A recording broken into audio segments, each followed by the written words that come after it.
दमदार उत्तराखंड एक्सप्रेस आप देख रहे हैं। आपके साथ मैं हूं कंचन डोगरा। और आइए सबसे पहले जानिए कि मुख्यमंत्री पुष्कर सिंह धामी आज उधम सिंह नगर और चंपावत के दौरे पर रहने वाले हैं। मुख्यमंत्री सुबह 10:20 पर रुद्रपुर में आयोजित मुख्यमंत्री युवा विद्यार्थी मंथन कार्यक्रम में होंगे शामिल। इसके बाद दोपहर 12:25 पर चंपावत पहुंचकर धुरा में आयोजित सशस्त्र बहिना उत्सव 2026 के कार्यक्रम में शामिल होंगे।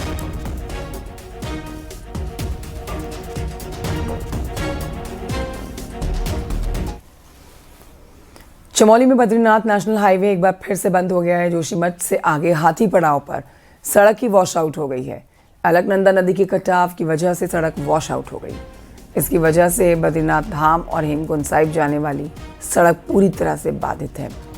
यात्री परेशान हैं।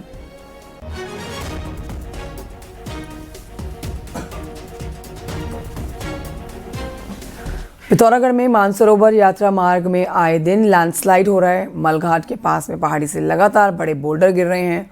बोल्डर गिरने से जहां पर बॉर्डर का ये रास्ता बंद हो गया, तो वहीं चीन और नेपाल बॉर्डर की कनेक्टिविटी भी लगातार टूट रही है। मलघाट के पास में बीते दिनों भी लैंडस्लाइड हुआ है। ऐसे में एक बार फिर से वहाँ पर पहाड़ी से बोल्डर गिरने शुरू हो गए हैं।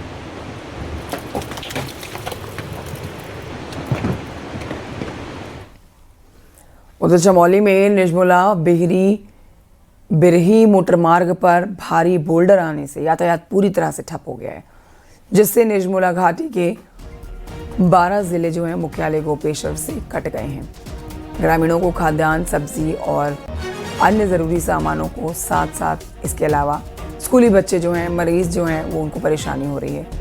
जीवन अस्त व्यस्त हो रखा है। सूचना पर बोल्डर हटाने का कार्य शुरू कर दिया गया है, लेकिन बोल्डर बड़ा होने से मार्ग खोलने में समय लग सकता है।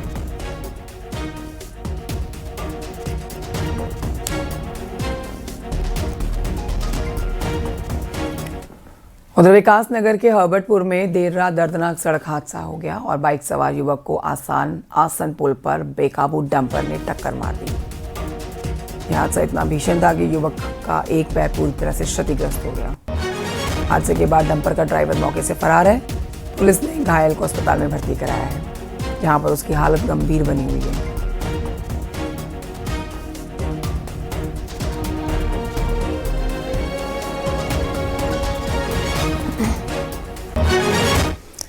देहरादून में तेज रफ्तार टाटा सफारी गाड़ी जो है वो पेड़ से टकराकर पलटी है। 18 साल के लड़के की मौके पर मौत हो गई है। 3 अन्य युवक गंभीर रूप से घायल बताए जा रहे हैं। अस्पताल में उन्हें भर्ती कराया गया है।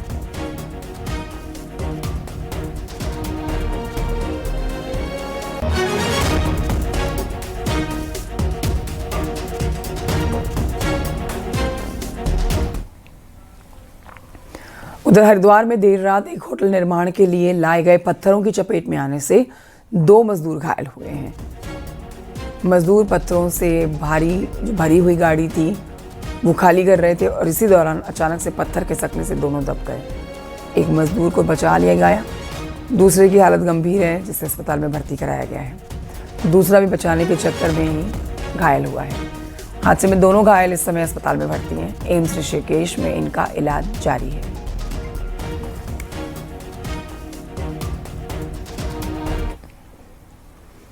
हरिद्वार के कमलदास कुटिया आश्रम में एक संत के साथ हुई मारपीट, जिसका सीसीटीवी वीडियो सामने आया। ये बताया जा रहा है कि आश्रम की संपत्ति और उत्तराधिकार को लेकर विवाद जो चल रहा था, उसी में संत को मारा गया। सीसीटीवी में घटना रिकॉर्ड है। कुछ लोग शिव प्रकाश महाराज के साथ मारपीट कर रहे हैं, जबकि कुछ लोग बीच बचाव करते हुए भी नजर आए हैं।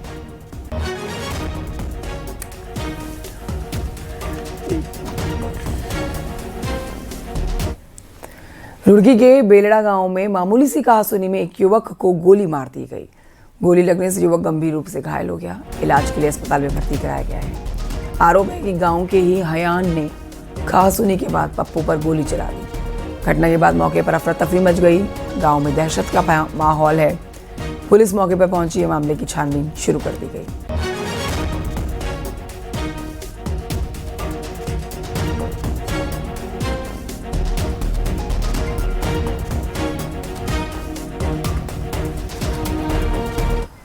देहरादून में एक फर्जी पत्रकार को पुलिस ने ब्लैकमेलिंग और अवैध वसूली में गिरफ्तार किया है।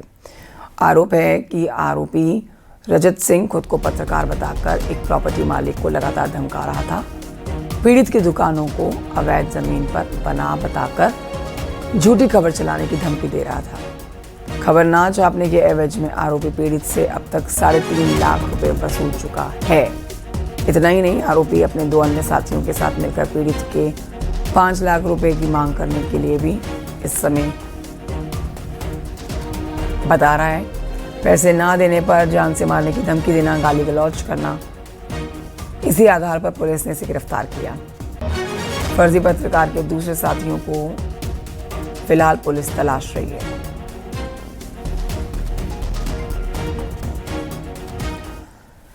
देहरादून बीते 2 दशकों में प्राइवेट हायर एजुकेशन का बड़ा केंद्र बनकर उभरा है, लेकिन हाल ही के दिनों में छात्रों से जुड़ी कई आपराधिक घटनाएं सामने आई हैं, जिससे अब चिंता इस बात की है कि एजुकेशन हब की छवि पर अपराध का साया तो नहीं पड़ रहा। देखिए रिपोर्ट। प्रेमनगर में छात्रों के 2 गुटों के बीच विवाद के बाद हत्या, क्लेमन टाउन में छात्रों के बीच झगड़ा और पटेल नगर में फायरिंग की घटना के बाद एजुकेशन सेक्टर में नई बहस हो रही है कि क्या कभी शांत रहने वाला देहरादून उत्पातियों का सेंटर बनता जा रहा है। वहीं देहरादून पुलिस ने इंटरनल जांच के बाद करीब 100 स्टूडेंट के खिलाफ अलग अलग यूनिवर्सिटीज और कॉलेज को रिपोर्ट भेजी है। पुलिस कहती है कि एक्शन अंजाम तक पहुंचेगा। ऐसे भी छात्रों को इसमें चिन्हित कर रहे हैं जिनके ऊपर पूर्व में अगर अभियोग पंजीकृत हैं या कोई बड़े गंभीर अभियोगों में वो उनका नाम प्रकाश में आता है, तो उनको निश्चित रूप से यहाँ जो भी हमारे इंस्टीट्यूट हैं उससे उनको बाहर किया जाए। हम यहाँ पर किसी प्रकार से ऐसे असामाजिक व्यक्ति को प्रवेश नहीं देंगे जो यहाँ पर कानून व्यवस्था के लिए उसको प्रभावित करेगा। इस प्रकार की घटनाएं देहरादून में देखने को मिल रही है, जो निश्चित रूप से बड़ी चुनौतीपूर्ण है। मुझे लगता है कि इसके लिए और ठोस रणनीति विश्वविद्यालय स्तर पर और जिला स्तर पर भी बनाए जाने की आवश्यकता है। आज पूरे देहरादून में यदि आप नजर डालेंगे तो 5 से 6 लाख विद्यार्थी यहाँ पे स्कूल से लेकर कॉलेजेस और विश्वविद्यालय तक अध्ययन के लिए आते हैं। सरकारी आंकड़ों के मुताबिक देहरादून जिले में 13 प्राइवेट यूनिवर्सिटीज ऑपरेट हो रही हैं। इसके अलावा कई पैरामेडिकल और दूसरे प्रोफेशनल कॉलेज भी हैं। अंदाजा है कि यहाँ करीब 8 लाख स्टूडेंट्स पढ़ रहे हैं, जिनमें बड़ी संख्या यूपी, बिहार, नॉर्थ ईस्ट और हरियाणा के स्टूडेंट्स की है। पुलिस को इस बात की आशंका है कि अगर समय पर स्टूडेंट्स को नहीं थामा गया तो कहीं देहरादून ऑर्गेनाइज्ड क्राइम का हब न बन जाए। सत्येंद्र बर्तवाल, न्यूज़ 18, देहरादून।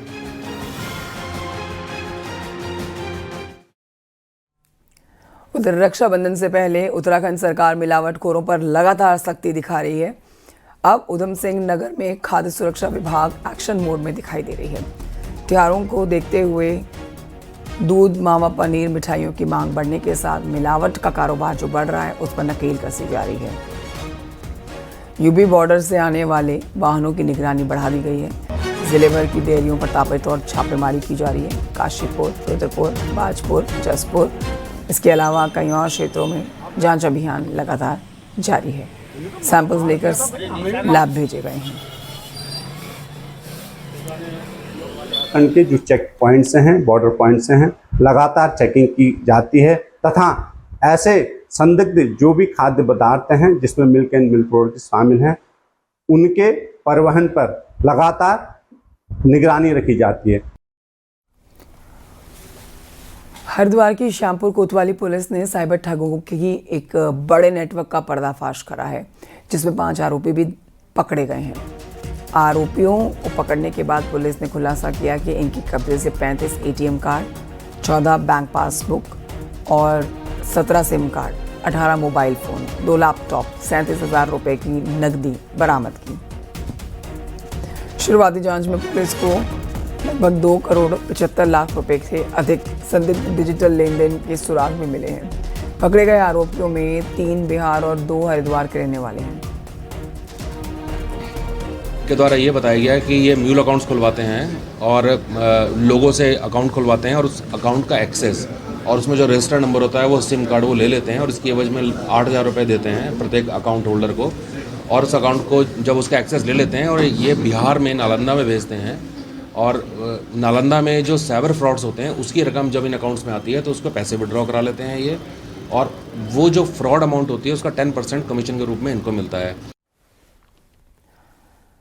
लंबे समय से स्वास्थ्य लाभ के चलते दिल्ली में मौजूद कांग्रेस के वरिष्ठ नेता हरीश रावत अब जल्द उत्तराखंड लौटने वाले हैं। सवाल यह है कि हरीश रावत कांग्रेस में किस रोल में फिट बैठेंगे। इस पर कांग्रेस ही नहीं बीजेपी भी नजर आ रही है।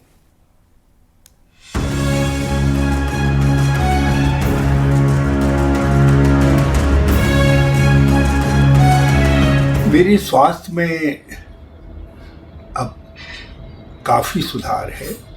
अभी कुछ छोटे छोटे इश्यूज हैं, मैं समझता हूँ अगले कुछ दिनों के अंदर वो भी सब ठीक हो जाएंगे और मैं 5 सितंबर के आसपास उत्तराखंड जाने के लिए बहुत उत्सुक हूँ। दिल्ली में लंबे स्वास्थ्य लाभ के बाद अब हरीश रावत उत्तराखंड लौटने की तैयारी में है। यानी जिस नेता की गैर मौजूदगी कांग्रेस के भीतर कई सवाल छोड़ रही थी, अब उनकी मौजूदगी फिर से सियासी हलचल बढ़ा सकती है। रावत ने कहा है कि कांग्रेस उन्हें जो भूमिका देगी उसे वो निभाएंगे। दरअसल रावत का सियासी वजन सिर्फ एक विधानसभा सीट तक सीमित नहीं है। राजनीति कांग्रेस की है, लेकिन दिलचस्पी बीजेपी भी पूरी ले रही है। हरीश रावत जी ने अपने आप तो कभी राजनीति से संन्यास की घोषणा करी नहीं। ये तो एक कयासबाजी है और मीडिया में ऐसी खबरें चलती रहती हैं। मैं समझता हूँ उन्होंने जब स्वयं घोषणा नहीं करी तो सक्रिय राजनीति में लगातार बने हुए हैं। अब शरीर के साथ तो शरीर का धर्म है, कभी स्वस्थ है कभी अस्वस्थ है। अब उनकी अस्वस्थता के कारण जो ये खबर चली है, मैं समझता हूँ उन्होंने स्वयं ही इसका खंडन किया है और उनका स्वागत है। कांग्रेस के वो हमारे एक फादरली फिगर हैं। निश्चित तौर पर हरीश रावत जी के सक्रिय होने से कांग्रेस के उन सभी नेताओं के लिए बेचैनी का सबब बनेगा कि जो हरीश रावत को इस परिदृश्य से बाहर करना चाहते थे और उनके मंसूबे नाकाम होंगे। और मुझे लगता है कि जो लोग ये समझते रहे हैं कि अब हरीश रावत के बिना हम कांग्रेस को आगे ले जाने का काम करेंगे, तो शायद अब उनको थोड़ा सोचना पड़ेगा। बहरहाल हरीश रावत की वापसी के बाद कांग्रेस में गुटिया समीकरणों पर भी नजर रहेगी। कौन रावत के साथ खड़ा होता है, कौन दूरी बनाए रखता है और पार्टी उन्हें कितनी जिम्मेदारी देती है, इन सवालों के जवाब आने वाले दिनों में मिलेंगे। अब निगाह सिर्फ उनकी वापसी पर नहीं बल्कि वापसी के बाद कांग्रेस में होने वाली सियासी हलचल पर भी टिकी रहेंगी। सुनील नवप्रभात, न्यूज़ 18 देहरादून।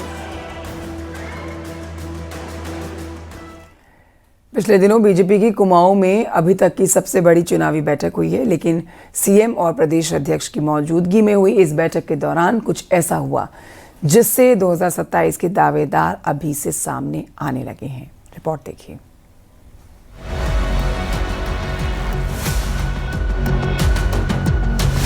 उत्तराखंड में विधानसभा चुनाव 2027 हर दिन गुजरने के साथ करीब आ रहा है। सीएम धामी ने पिछले दिनों पार्टी के मंडल और जिला अध्यक्षों से सीधा और खुला संवाद किया था। सूत्रों के मुताबिक बीजेपी संगठन ने तो 2 कदम आगे बढ़ते हुए भीतर खाने पार्टी जिला अध्यक्षों से विधानसभा बार 3 संभावित कैंडिडेट के नाम तक मांग लिए हैं, जिसकी तस्दीक बातों बातों में खुद विधायक कर रहे हैं। तो सभी के द्वारा वहां पे बैठक हुई और एक संगठन की जो बैठक होती है उसमें विधायक गणों का जो नाम जाना था वो जिला अध्यक्ष जी के द्वारा जाना था। और मैं भी आश्वस्त हूँ क्योंकि मैं सिटिंग विधायक हूँ कि मेरा नाम जरूर भेजा होगा और बाकी संगठन के द्वारा उसमें कहा गया है कि माननीय जिला अध्यक्ष जी के ही द्वारा नाम जाएंगे। जाहिर है सीटिंग विधायकों को अपनी उम्मीद है, लेकिन अन्य नेता भी अपने लिए आस लगाए बैठे हैं। दावेदारी कर रहे ये नेता इस बैठक के बाद अब खुलकर अपनी दावेदारी पेश करने लगे हैं और बकायदा इस दावेदारी का आधार भी बता रहे हैं। हल्द्वानी में भी मैंने 2007 से पहले तैयारी की थी, फिर जब कालोडूंगी विधानसभा बनी तो मैं 2007 से लगातार 2022 हो, 17 हो, 12 हो। दावेदार तो दावेदारी कर रहे हैं, लेकिन दावेदारों के दिमाग में एक ही कहानी और कैलकुलेशन चल रही है कि आखिर बीजेपी जिला अध्यक्ष ने संगठन के सामने किसका नाम लिया होगा और किसका नहीं। ऐसे में सबसे ज्यादा धक धक सिटिंग विधायकों के साथ ही उनके समर्थकों में है। नैनीताल से गौरव जोशी के साथ हल्द्वानी से न्यूज 18 के लिए शैलेंद्र नेगी की रिपोर्ट।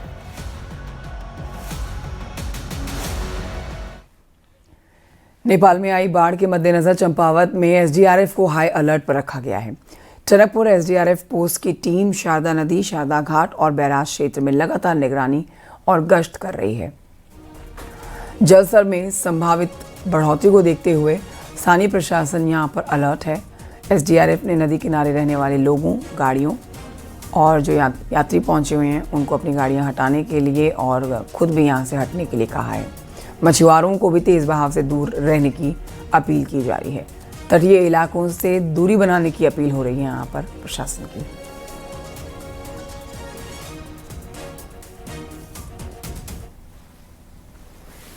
ऋषिकेश के गंगा नहर में कुछ महीने पहले बनी सड़क पर गड्ढा हो गया और ये बताया जा रहा है कि एक ट्रक के गुजरते ही सड़क धंस गई और गड्ढा हो गया।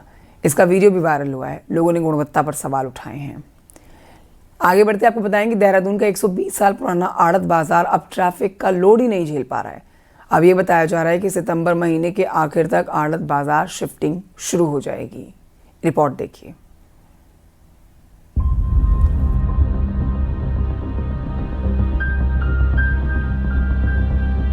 देहरादून के सहारनपुर चौक स्थित आढ़त बाजार को लंबी जद्दोजहद के बाद शिफ्टिंग करने पर सहमति बनी थी, लेकिन आज तक व्यापारियों को ना तो प्लॉट आवंटित हुए और ना ही दुकान मिलने की प्रक्रिया शुरू हुई। देहरादून का करीब 120 साल पुराना आढ़त बाजार अब हरिद्वार रोड स्थित ब्राह्मणवाला में करीब 10 हेक्टेयर भूमि पर स्थित होना है, जिसमें करीब 350 व्यापारी शिफ्ट होंगे। एमडीडीए ने मुआवजे या नए स्थल पर प्लॉट का विकल्प दिया था, जिसमें से 80 व्यापारी ऐसे हैं जिन्होंने सिर्फ मुआवजे के विकल्प को चुना है, जिसके बाद सहारनपुर चौक से लेकर तहसील चौक तक 1.5 किलोमीटर सड़क को भी चौड़ा किया जाना था, लेकिन वो भी अभी तक नहीं शुरू हो सकी है। मैडम, बहुत फर्क है। हमारे लोगों में जो शॉपकीपर्स हैं, जो बाहर के लोग, पहाड़ के लोग माल लेने आते थे, वो न सब विकास नगर और ऋषिकेश ट्रांसफर हो गए। यहाँ से कोई माल नहीं ले रहा। हम ये उम्मीद करते हैं जो नया आड़त बाजार बनेगा तो शायद बाहर के कस्टमर को फैसिलिटी मिलेगी आने की, गाड़ी खड़ी करने की, रहने की, तो उससे हमारा व्यापार बढ़ेगा। वहीं अधिकारी कहते हैं कि काम पूरा होने में थोड़ा समय लग रहा है। लोगों को सितंबर से दुकानों का अलॉटमेंट होगा और बाजार शिफ्टिंग की प्रक्रिया साथ साथ चलेगी। देखिए, लगभग 170 लोग जिनको उन्होंने प्रतिकर के बदले केवल धनराशि ली, वो हमने भुगतान कर दिया। उसकी जो रजिस्ट्री पीडब्ल्यूडी के पक्ष में होनी थी, उनकी जमीनों की, वो पीडब्ल्यूडी के पक्ष में हो चुकी है। और शेष जो लोग हैं जिनको दुकान के बदले जो प्लाट दिया जाना है, वहाँ पर हमने नई आढ़त बाजार पे निर्माण कार्य हमारा पूरा हो गया है और जैसे ही हमारा बारिश खत्म होगी वहाँ पर निर्माण कार्य लोग शुरू करेंगे। बहरहाल 2 साल से ज्यादा का वक्त हो गया है। इस इलाके में लगने वाले जाम से जहां लोग परेशान हैं, वहीं दूसरी तरफ आढ़ती भी खुद को ठगा सा महसूस कर रहे हैं। न्यूज 18 के लिए देहरादून से भारती सकलानी उनियाल की रिपोर्ट।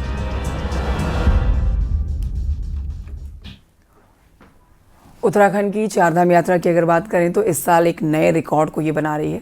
श्रद्धालुओं का उत्साह भी 7वें आसमान पर है। बीते साल का रिकॉर्ड टूटा है और महज 4 महीने में ही यहाँ ये रिकॉर्ड टूट गया है। अब तक की यात्रा में 48,35,000 से ज़्यादा श्रद्धालुओं ने चारधाम यात्रा कर ली है, जिसमें केदारनाथ में 17 लाख से ज़्यादा, बद्रीनाथ में 16 लाख से ज़्यादा, गंगोत्री में 7 लाख से अधिक और यमुनोत्री में 6 लाख से अधिक तीर्थयात्री पहुँचे हैं। अगर पिछले साल की बात करें तो पूरी यात्रा अवधि में 48,32,000 श्रद्धालु पहुंचे थे और इस बार महज 4 महीने में ये इतिहास बन चुका है।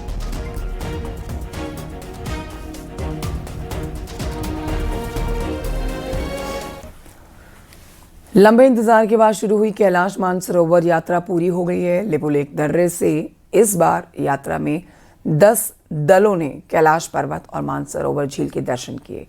इस साल की यात्रा कई मायने में खास मानी जा रही है। देखिए रिपोर्ट।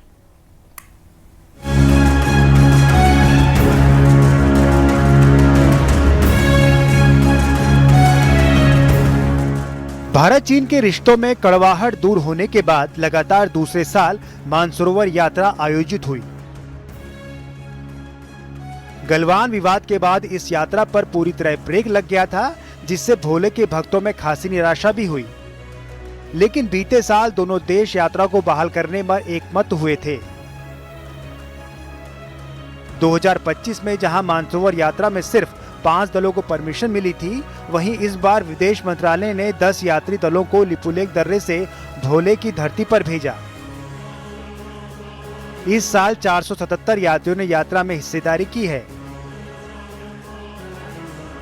यात्रा में लिपू पास से जो हमारे संचालित की गई 477 यात्रियों ने सफल यात्रा संपन्न की, और जिसमें से 323 पुरुष और 154 महिलाएं थीं। लिपुलेख बॉर्डर को जोड़ने वाली रोड बनने के बाद दूसरी बार मानसरोवर यात्रा हुई है। ऐसे में सभी यात्री दलों ने दिल्ली से लिपुलेख दर्रे तक का सफर गाड़ियों की मदद से तय किया। मानसरोवर यात्रियों को इस बार आदि कैलाश के भी दर्शन कराए गए। यही नहीं, टनकपुर से लेकर कैची धाम तक के धार्मिक स्थलों से भी यात्रियों को सीधे रूबरू कराया गया। ऐसे में मानसरोवर यात्रियों के लिए यह सफर ताउम्र याद रहने वाला है। भारत में सुविधाओं को लेकर भले ही यात्री खासे खुश नजर आए हों, लेकिन चीन में इस बार भी उन्हें कुछ दिक्कतों से जरूर दो चार होना पड़ा। यही नहीं, यात्रियों ने दलों की संख्या में इजाफा करने की डिमांड भी की है।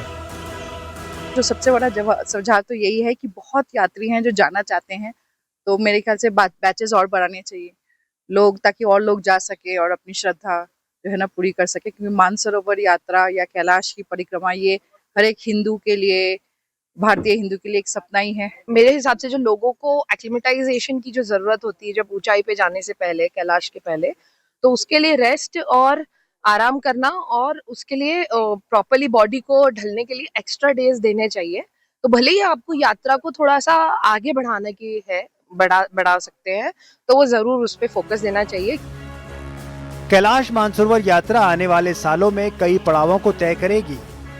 ऐसे में साल दर साल जहां दलों की संख्या में इजाफा हो रहा है, वहीं ज्यादा यात्रियों को पवित्र कैलाश और मानसरोवर झील के दर्शनों का मौका भी मिल रहा है।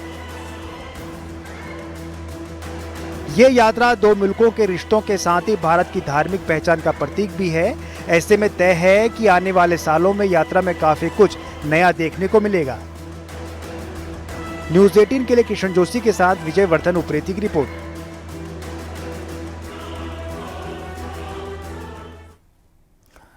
और आइए बात करते हैं कैलाश मानसरोवर यात्रा की, जिसमें भगवान शिव के दर्शन तक ये यात्रा सीमित नहीं रहती है, बल्कि देवभूमि उत्तराखंड के कई प्रसिद्ध तीर्थ स्थलों से भी आस्था की यहीं से डोर जुड़ती है।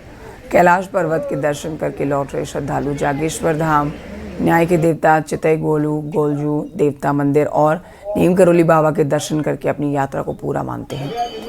देश से आए हुए 10 दलों के यात्रियों ने देवभूमि की आध्यात्मिक विरासत को करीब से देखा और यहाँ की धार्मिक परंपराओं को जाना। क्या है? हेलो, ओम नमः शिवाय।